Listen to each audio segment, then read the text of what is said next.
Yeah, so I'm actually really excited about this podcast, Lindsay. Yeah. When I saw, I think it was through the Welsh and the Movies website that I saw you about this movie. I was like, oh my gosh, this is this is epic. I need to know more about this movie, and Yeah.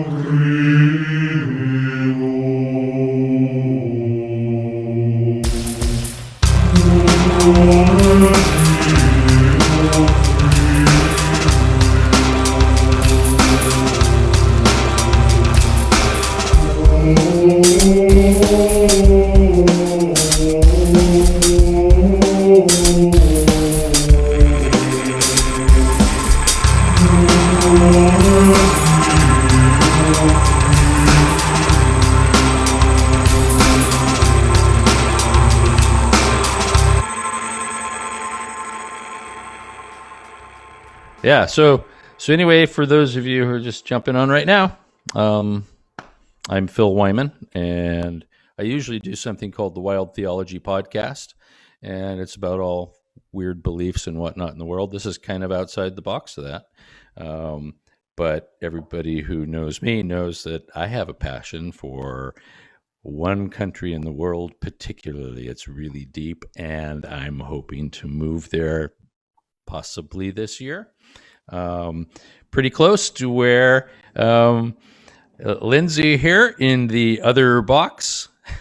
Okay, let's see if when it goes onto Facebook, it like reverses, and so sometimes it doesn't. Okay. I'm not pointing at you.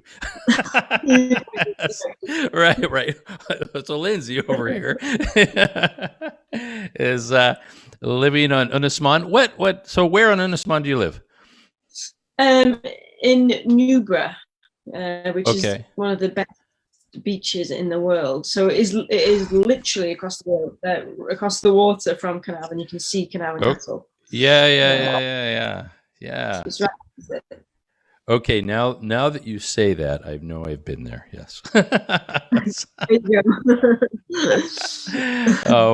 And so Lindsay is the producer of a film that is just being released now. Tomorrow's the first official showing, right? So, yeah. And the film is called The Welshman. And as soon as I heard about it, I went, "Oh my gosh, this is so needed." And so I contacted Lindsay and said, "Can we do a podcast, please?" And so she was really gracious to do so. Um, and if we seem a little out of it, we're both a little out of it today. So forgive us. The rest of the day. So Lindsay, the Welshman. What is this about? So, Before that, you're a filmmaker. Tell us about you. Who are you? yeah, I'm a filmmaker from Anglesey. I've lived here my whole life. A Welsh born in Bangor, and um, it's just the best place to grow up, really. As a filmmaker, I started out as a photographer. I was never really good at anything other than football, and kind of as soon as I picked up a camera, I just kind of loved it, and I was very encouraged by the best art teacher on the planet. Oh, It just really encouraged me and kind of told me I was kind of born to do that. okay. Now we want to know the art teacher's name. Yeah, Islin Williams is his name. So Okay. I have friends on Facebook, so maybe he'll watch it. But no, he really inspired me, and it really was because of him. I needed that at sort of 16 for somebody to tell me that I was good at something, and yeah, from there it's just been it feels like a proper journey from there, to be honest. Right.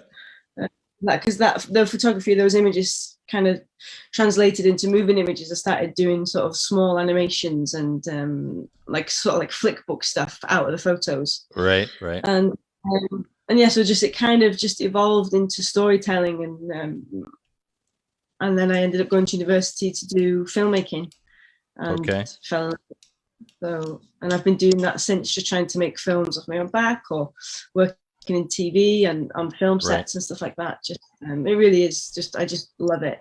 It's my passion, you know. Yeah. And so now you've done this film independently called The Yeah. Welshman. So who's the Yes. Welshman, and So how'd you get into the Welshman, this? the Welshman is Owain Williams, and he's quite a prolific figure in Wales. And his story, he's a big part of Tryweryn, and at the moment we have an awful lot of Cofiwch Tryweryn signs and stuff, and Right, it's a big part of Wales's identity, I guess, of you know, trying to get across that we matter too, you know, that we're a country too.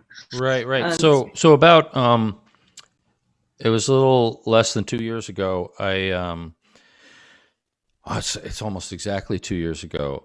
I came to Wales. It was May, and I showed up in Wrexham for the Focus Wales event. The music.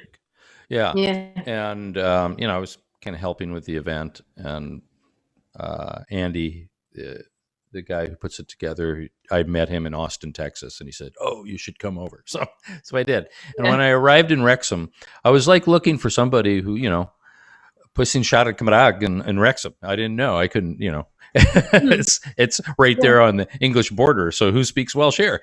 And I walked by a pub called Saith Seren, the Seven Stars. right. And I turned around and looked back at it, and there was this big Cofiwch Tryweryn sign. Okay. I was like, what the heck? And it was right when there was that thing where somebody painted the wall and somebody painted it over, and then somebody painted it over again, and they painted it again, then somebody broke it, and it went crazy. And right at that time it was like going viral. Cofiwch Tryweryn, remember Tryweryn, was popping up. It was like even in like Japan and Chicago, those signs were popping up. So what you want to give a little history of what that's about? I guess that's part of the being suppressed again, isn't it? And it was maybe the first time in the last couple of years that Welsh people are standing up for themselves a bit more, and by repainting the wall and basically saying, no, you can't kind of silence our history over and over, because to Welsh people that wall is it's a big thing, and for it to be painted over. And but yeah, it basically means remember Tryweryn. Right. So Tryweryn was the village that was drowned to supply Liverpool with water. Right. Okay. So they evacuated the small village of people, and schools and churches, and just to supply water for a different country. Right. It was I'm trying to remember. Capelkellen, is that the Capelkellen? Yeah, that was the name of the village. Yeah, and it was kind of like a quintessential Welsh village in that everybody spoke Welsh at Capelkellen, right? Exactly. Yeah. So I think again just another nod at being suppressed, I guess, or that maybe that we don't matter. It doesn't matter that we will evacuate a village like that just because England needs water. Right. Yeah. Yes. Owain sort of, that obviously really struck a chord with him, and he was in Canada at the time when he'd heard about this, and he moved back specifically to make some noise, shall we say? So what year did that happen? 63. 63. Okay. Yeah. Yeah. Or that was the period of time they were building the dam and all of that. Yeah. And so how old was Owain then? Ooh, how old was Owain then? He must have been late 20s, early 30s, I would have said. Okay. I'm not 100% on, is it? But he would have been probably about around that age. Yeah. Yeah, so he was living in Canada, working in Canada, and his mother sent him newspapers, and he'd seen it in the newspaper, and it obviously really upset him that was going to happen. Sure, sure. So it was even though it was a tiny little village, it's a location he's familiar with. It was like Yeah, and also just as a Welshman, I guess, was how can that happen? How can right. and why is nobody doing anything about it? I think that was the biggest thing, was that he felt like nobody was really standing up for what they believed in. Right, right. Yeah, and I know that in the context of it at Westminster, they have a big vote for it, and everybody who's a MP from Wales says we don't want this, but that doesn't Mhm. matter because they make up such a small percentage of the Westminster vote, like Yeah, so just 8% maybe or something, and so they just get rolled right over, and now the people are stuck with that decision. yes, yeah, exactly. So it doesn't serve Wales, does it? Right, right, and then it's not like they even pay Wales for the money for the exactly. water. They don't get any money for the water that gets sucked out by the millions No, of exactly. of Imagine liters. Wales going to. I love Liverpool. Liverpool has quite a good connection with Wales. I think it's because we're so close. But imagine going to Right, any other place in England, right. and saying we're going to drown this village because we need the water. you know, it Yeah, wouldn't happen. It wouldn't materialize. right. It's very very Yeah. strange. Can you imagine trying to do the same in reverse? Oh, we're going to get rid of a little village in England because Cardiff needs more water. Yeah, or trying to do that to Scotland. That would just never happen. Right, right. Maybe because we're a lot closer. Back in the day, especially on horse, Wales would have been much easier to Right, get to, all right. the way up to Scotland, I guess. Yeah, and all of the big English cities are much closer to Wales, and it Yeah. gets pretty sparse in northern England. So yeah, it Yeah. and I suppose it's not a whole lot different than looking down the rest of history. The Industrial Revolution. Let's drag the coal out of the mountains and use it to enrich England and London, right? Yeah. And slate from the mountains. How much of that? Yeah. Yeah, so all the mining through the years, it's like Wales is just a natural resource for England. Exactly. I mean, talk about the like definition of being colonized, right? Absolutely. Yeah. Absolutely. Wow. And then on top of it, the history suppressed the way that it has been. Right. I think people are fed up at this point, I think. Right. So now, so how did you? What's the connection to Owain here for you? My fiance is Owain's daughter, and Okay. she obviously a filmmaker, and she knows that, and she'd said to me one day, would you just film him and kind of capture some of his stories, so I've got something to keep, Yeah. because obviously he would tell her stories growing up, and she would love that, but to actually have something on camera where he's sort of talking. So it just came from that. It came from a really genuine, organic place of of course, well, let's film him. And we did just that. We filmed him for 2 hours solid. Just let him talk. None of it was linear. No, it was bad. Right. So, and so just let him talk. To the point where my camera had overheated at one point, and the sound is still rolling at this point, and I'm kind of like taking it to the back door, trying to get it to cool down, because I don't want to interrupt or break his flow of, just letting it all come out, and then obviously for me, the filmmaker, then sat there listening to what's being said, thinking, wow, this story needs telling properly, because he's done a lot of interviews in the past, but I think I don't think anybody's really given him the space to just talk, and I think an awful lot of things get cut, right, when he shares his stories. So it just came from that very sort of organic, genuine place, really.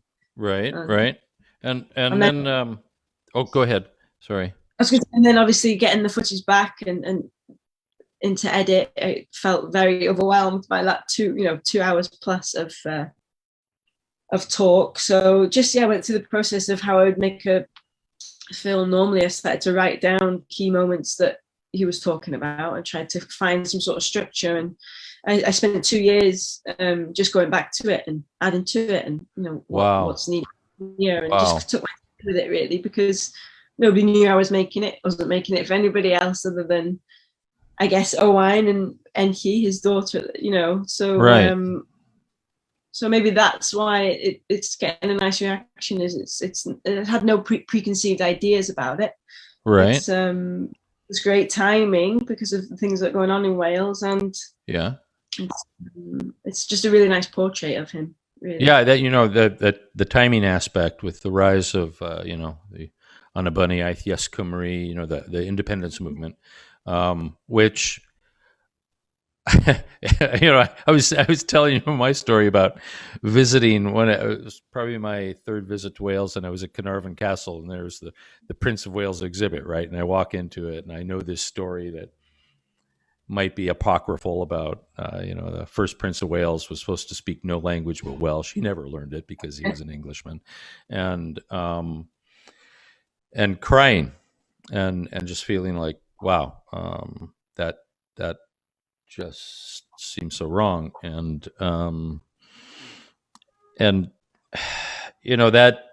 that elicited in me this sense of wanting to see Wales be independent, and I'm a Californian, right? And I'm like, yeah, Wales needs to be independent from Great Britain. This is terrible. Yeah. Become a radical Welsh nationalist without being Welsh, right? So, it has kind of walking through the story with Owain. Has it kind of changed your own thoughts about? Definitely. Because, about Wales and its history? Yeah, because growing up, being Welsh was never cool. It was never in thing to be Welsh, and I think that probably stems from not knowing enough about its history, and and since knowing Owain and listening to the story, I have a much more passion for Wales and its history, and much more I guess just more insight. Like you say, it has changed. I didn't really have much of an opinion before, and that's probably the problem. Okay. Yeah. Well, it's not being, history's not being taught, and that kind of sense of pride isn't being ignited. Right. And stories like this is what is needed. To stir things up a bit, I guess. Yeah. Wow. We'll see if I can get this to share. Allow you. Okay. Does it allow you now? Yes. I think it does. Share desktop. And I'll let you know if I can hear it on yours. Hopefully so. Was the message of standing at our land and our people?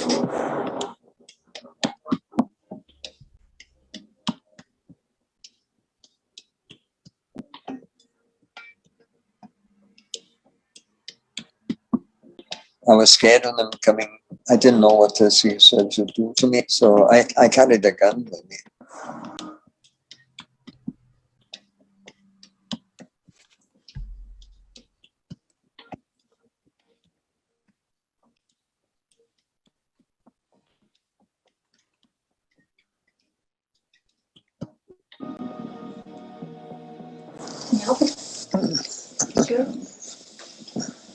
Ska jag stoppa här? Ska jag stoppa här? Nej, no.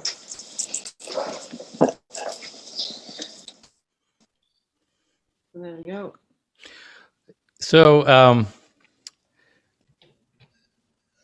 describe a little bit here about the making of that, because as you mentioned, you did just interviewed him, let him talk for couple hours. You sat around with that for a couple of years. Yeah. and until you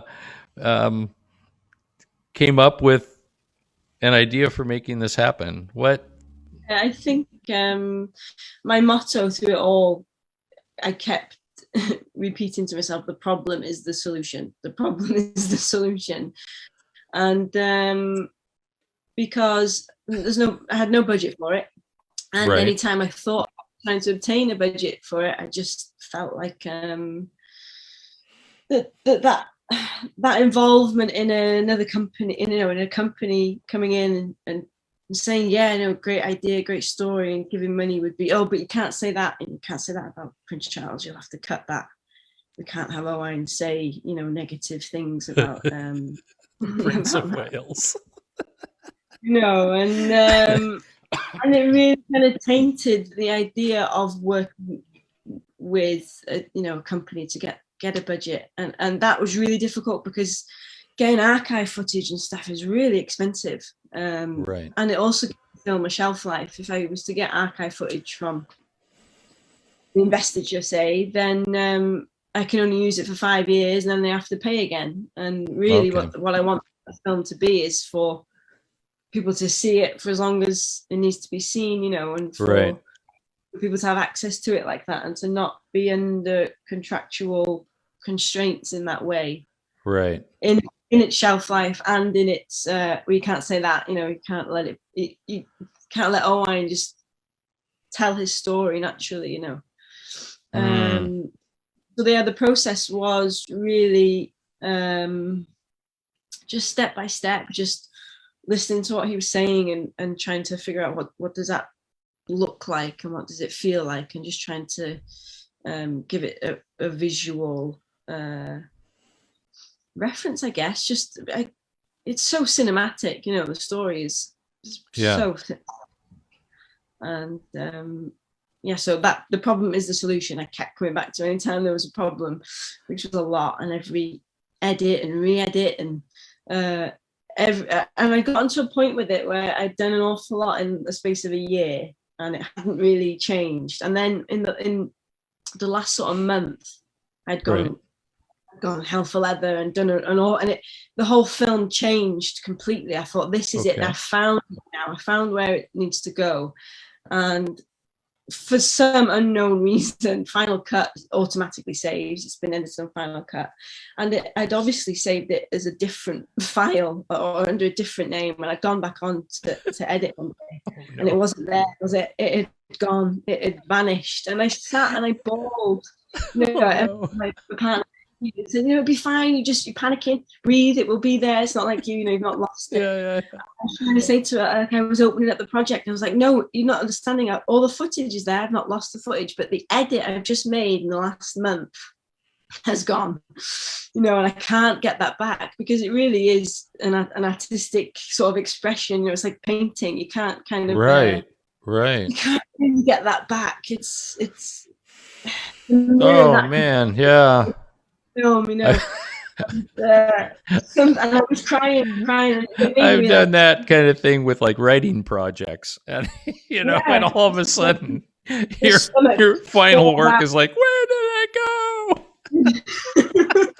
Exactly. Yeah, I was very panicky, and something in me. I went to open up Final Cut's brilliant, an old project, and I clicked on it in a panic, and sure enough, there it was. It was the the project I've been working on, and the relief. But it made me realize how much the film meant to me, right? How much I really, really wanted to just get it right, Yeah. Because even though there's no, I guess, obligation with budgets and companies and getting out there, it's almost more of a panicked moment, that the fact that it's family, and I want to do proud by that. Yeah. One of my most nerve-wracking moments was screening it to Owain and his wife, and you get kind of used to screening, I guess, your work in front of some people, but that was really, I was sweating, on the night of that, because if he doesn't like it, then I'm back to the drawing board, Right. So what was his response to it? He's very subtle, he liked it. You could tell, he said positive things about it, and if he didn't like it, I would know. Okay. I would know. Yeah. And he likes it. And, it's nice for him to be experiencing it as well. It's like most days that I see him, it's how's the film doing, and which and what views is the trailer on. It's really nice for him to be experiencing it as well. Oh, wow. Okay. So it's getting out there now, right? Mm-hmm. Yeah, we've got 10 confirmed cinema screenings at the minute. And Okay. the first one will be tomorrow night. Right. In Bethesda. It's sold out in 24 hours, which is just fantastic. Yeah, that must have been a little bit mind-blowing and exciting for you. Yeah, it's very surreal. It's very surreal because it's equally, like I just said, when you screen your film to people, it's really nerve-wracking. But normally you'd be in the room. Right. And now the penny's only just dropping that I'm sending the film to these cinemas, and people I don't know in groups are going to go and sit and watch this film and have an opinion about it. Right. And my anxiety is starting to rise, day by day of that realization. It's great. It's really great. But I don't think I've processed it yet. I'm just in the whirlwind of the Welshman at the second. Yeah. Wow. So, so at this point, is it all of the showings are happening in Wales, or do you have things popping up other places? At this point, we have contacted some cinemas in London specifically, because we've had a few emails, tweets and stuff asking for any cinemas in England, especially. I think there must be a few Welsh people in London. And, right. Out there, and we've also got Film Hub Wales on board, who are brilliant. They basically help distribute it to independent cinemas and stuff like that. Right. My dog is conversation. Oh, awesome. Okay. All right, a tennis player too. They will help more with distribution in England as well. Okay. So hopefully, it's looking hopeful that we'll maybe get at least one cinema screening in England anyway. Right. It's focused in Wales, and equally that's, as a indie filmmaker and a fan of independent cinema, is really nice for me to support local cinemas as well, because I've only kept the distribution open for them. Right. From now until the end of July anyway. Okay. Yeah, just a chance to get back up and running, and me as a filmmaker gives me a chance to obviously show the film and get it out there to more people. And right. So. Somebody wants attention. Mommy. I want to be in this. Yeah. Well, so anyways, I might be able to, I don't know, help maybe connect you to some like there's a couple of vibrant Welsh societies in the United States that would probably jump on top of this. Chicago Tafia. Yeah. What's that? Yeah. Portland, Oregon. Oh, okay. Yeah. But I'm just waiting on numbers because of COVID. I need to make sure I get a rough estimate of numbers beforehand. That's an announcement. Okay, very cool.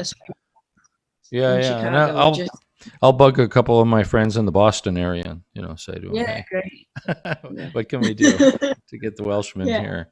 I would love to see that happen. It'd be great. So after this process, you grew up in Wales. You didn't get a whole lot of history of Wales growing up. No. And there was a little bit of, I'm Welsh, Right. Yeah. Don't call. It's a bit more like, no, I'm Welsh. I'm quite solid in that now. But it's at the time of the years, it's been more a reserved statement for sure. Yeah. And so now, in this like multi-year process of making the Welshman, having all this talk with Owain and learning this history, how has that like changed your perspective, kind of on a personal level? Yeah, it definitely has. Definitely has made me have more pride Right. for where I'm from and where I live, and passion as well. Probably is a good word. More of a need to kind of need to kind of put things right, I guess, Right. or get them across. I guess there's a bit more of a fire in my belly for that than that I ever thought that there would be.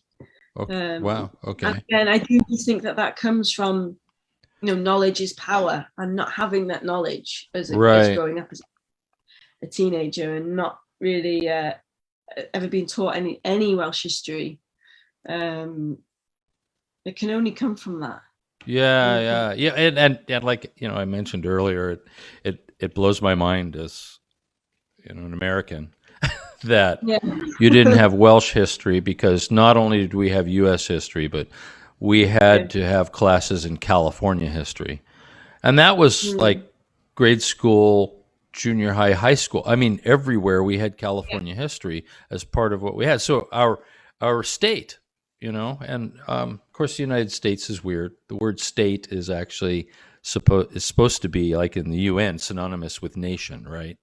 Nation Right. states. So we are 50 little countries of a country. I mean, that's theoretically. So every state has like its pride, and they're all teaching their state history, and their flag has, a history to it that they're proud of. And so for me, I just kind of always thought, before I visited Wales, I thought everybody in Wales knew Welsh history. And when I studied it and I'd talk about it, people in Wales would go, you know more about my country than I do. And I would be like, what? That can't be true. I wonder why that is as well, that we don't seek it out. That's really strange. It's really just popped in my mind that, so people are saying to you, you know more than I do, but we live here and we're not seeking out the history either, Maybe, like you said, being suppressed for so many years. It's like we don't feel like we have a right to know our own history or feel proud of where we're from. Sure, and I suppose it's also a bit like the tourist comes to your area and they go, "What great things are there to do?" And you kind of go, "I don't know. I always travel somewhere else." Right? Yeah, it becomes the furniture, doesn't it? Yeah.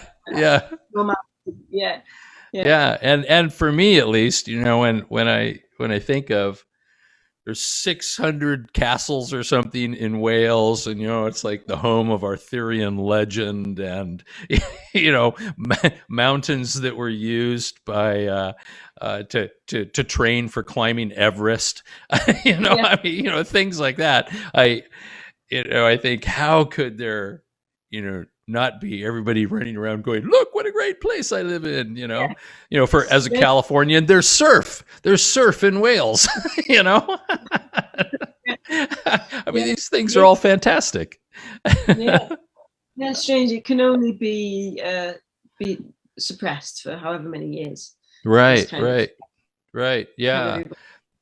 So I did mention to you when I was talking about that Prince of Wales exhibit and seeing it and crying because that first Prince of Wales never spoke Welsh. So a lot of all these things have such a deep meaning for me. Is it like changed my life to go to Wales, and I've been there at some really critical junctures where difficult things were going on in my life, and Wales felt like my salvation or something. And other times where the Welsh communities I've been a part of in the United States were, just deep relationships for me. But, I mentioned to you, I have that dream to spend a year walking across Wales and not speaking anything but Welsh for an entire year. Part of it is to, become fluent, dwi eisiau bod yn regal. And I'm not there yet. Yeah. So that's just something that I think of all these historical things. I want them, in a sense, to be part of the walk. I want to walk with groups of people. Hey, come with me. We're going to tell stories together. Let's go to the Treweren Reservoir. I know it's called something else now. It might be the Capelkellen Reservoir. I don't know. Yeah, and and to go to Aberfan and talk about the disaster where the mountain slid down and killed all those children. What was it, like 66 or 68, something like that. And also like, hey, let's go to Bardsey Isle and talk about, on is it Innocently, and talk about Arthurian legend, right? Yes. I mean, all of these things are, kind of the heart of what I want to do, and it just really touched my heart to see the trailer of The Welshman and go, wow, somebody's talking about these things, and especially because, you're doing it independently and not having to worry about what BBC might think or something. Yeah. What are the voices in London going to say? We're going to tell it, even if it makes England look bad, right? Exactly. Even if it upsets people, well, I mean, it should. The Welshman, the film itself, is, not to give it away, but there's so many universal threads that run through it that it hopefully shouldn't offend anybody. Just give more of an insight into somebody's personal sacrifices to stand up for what they believe in, and I've forgotten where I was going with that because my head's not switched on. Right, but I've done that a couple times where I go, oh yeah, I was saying that. It hopefully shouldn't offend anybody, but if it does, well then, Wales is offended right now anyway. Wales has had a hard enough time. Right. Yeah. So if it does, well, in some way, there's this, I suppose, an interesting correlation to some of the things going on in the United States, where we have this split between right and left that is so dramatic, and it particularly was exacerbated over the Trump years, right? And there in Wales to England is kind of like a different kind of left-right divide. You have the right government of, the right-leaning government of Westminster, and you have the Labour and Plaid-leaning government of the Welsh Assembly, right? And then Westminster makes decisions, and Wales is always like, wait a second, we don't personally vote for any of that, and so that tension feels really similar to me. Is that like, do you find people feeling that tension around you, that, oh my gosh, what's going on over there I can't identify with? Yeah, I guess I'm not very political. Right. I've not been brought up that way. I'm just not very insightful. But since Welshman and starting the Welshman Twitter page and Facebook and stuff, and following more of the Welsh politics, the tension is there. It's real. People are really feeling it. As for feeling it, personally, face to face with COVID and stuff, it's I've not had discussions. Right. Yeah. Obviously. Yeah. You definitely sense it on social media. It's definitely. Yeah. Yeah. Yeah.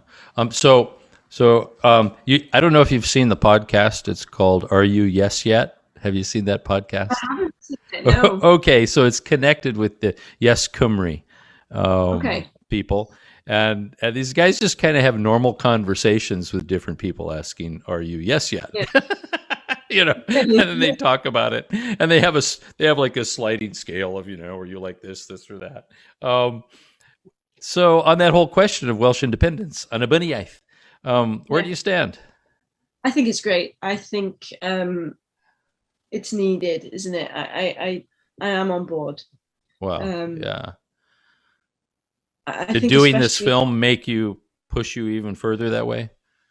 Yeah, definitely, because it never really occurred to me before, and that's like what I said earlier, kind of just like a ignorance is bliss kind of attitude towards it before, I guess.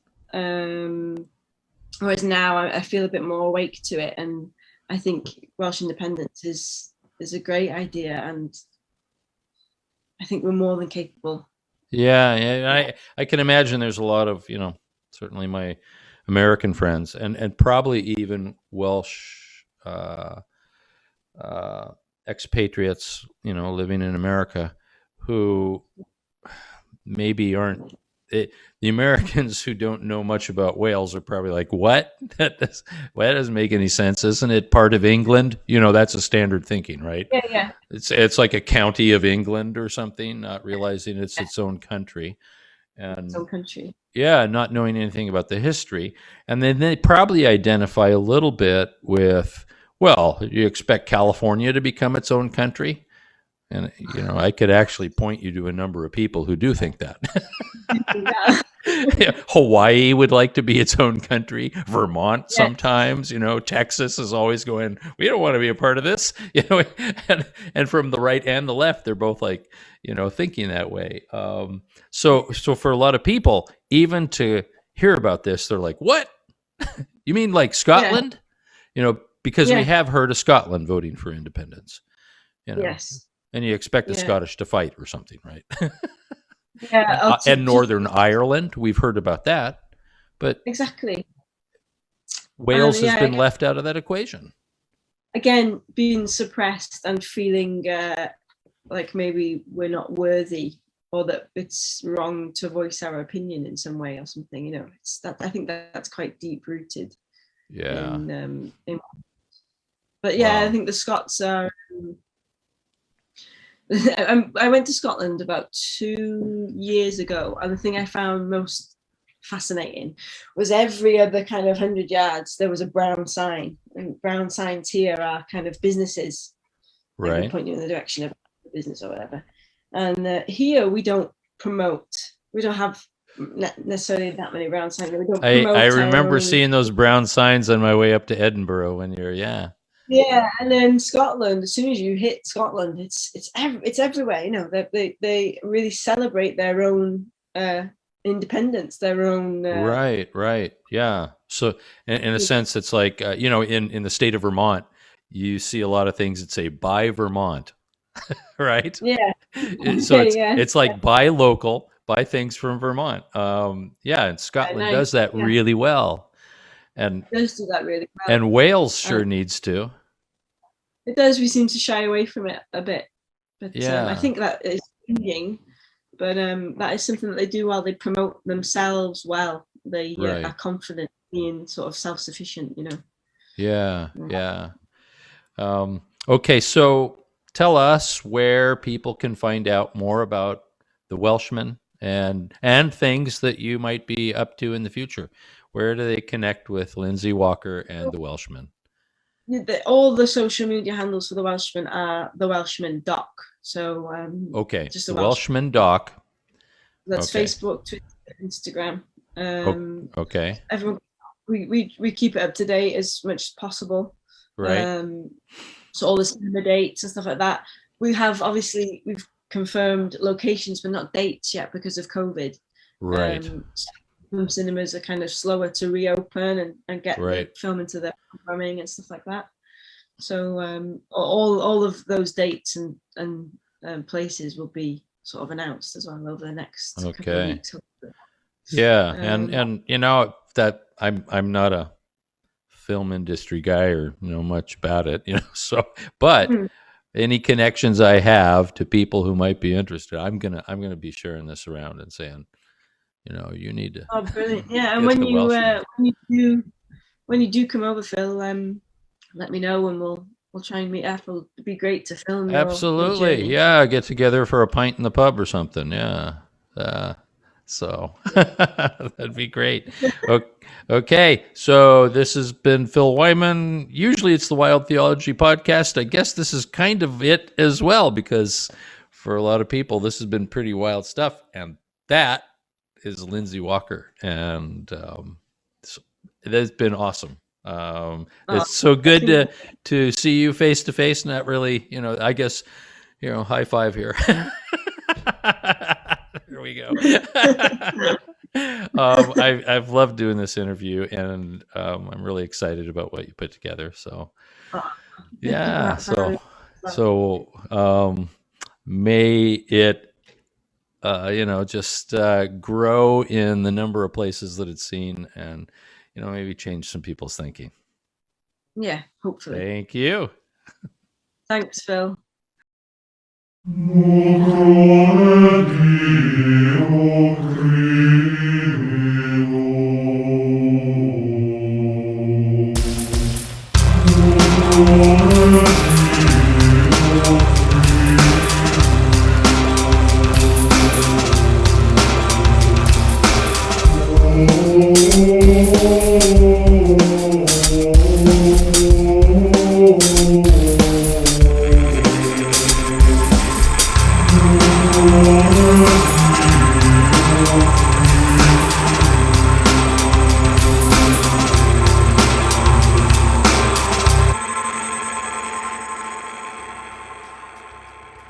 I'll look a little clumsy for a moment while I walk through this thing. Oh gosh, jeepers. Okay, let's go to the right one. Ding. And now let me know if you can hear the audio.